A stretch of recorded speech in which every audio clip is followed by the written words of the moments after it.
À Kindia, l'atelier de renforcement des capacités pour une culture et des pratiques de confiance favorisant la cohésion sociale et le processus de réconciliation en République de Guinée a été lancé. C'est une initiative de l'ONU Droits de l'Homme qui va permettre aux participants d'acquérir de nouvelles connaissances et des compétences pour renforcer la confiance entre acteurs. À compte rendu, Mohamed Kondé. Chez le chef de cabinet du gouvernorat de Kindia qui a présidé la cérémonie d'ouverture de cet atelier de renforcement des capacités dans le cadre de la mise en place d'un projet d'appui au renforcement de la cohésion sociale et de la réconciliation nationale. Cette rencontre va permettre d'outiller l'ensemble des acteurs du projet et renforcer les capacités en vue de comprendre, faire des diagnostics et mettre les parties prenantes en confiance dans le processus de la réconciliation et de la cohésion sociale en République de Guinée. Le rapprochement des communautés, de la confiance, est une question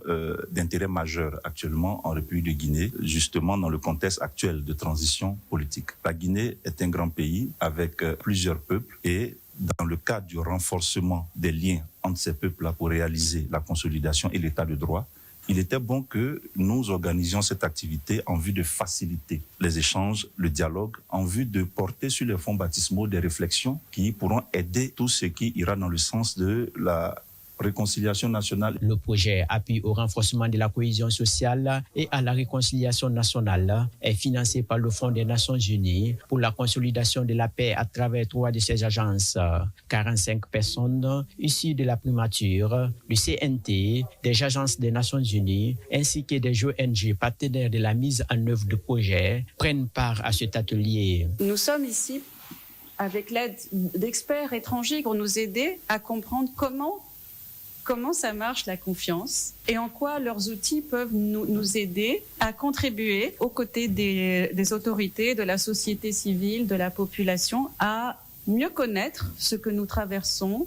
et être mieux outillés pour dépasser les problèmes et regarder ensemble non plus vers le passé, mais peut-être vers un futur commun. Cette session aujourd'hui sera importante parce qu'elle fait partie d'un projet plus large qui est de cohésion sociale et de réconciliation, qui est un des points forts de l'agenda de la transition. L'ONU Droits de l'Homme, à travers cette action de renforcement des capacités, entend mettre en œuvre son mandat d'appui à la promotion et à la protection des droits de l'homme, singulièrement la lutte contre toute forme de violence et promouvoir la cohésion sociale, gage d'une paix durable.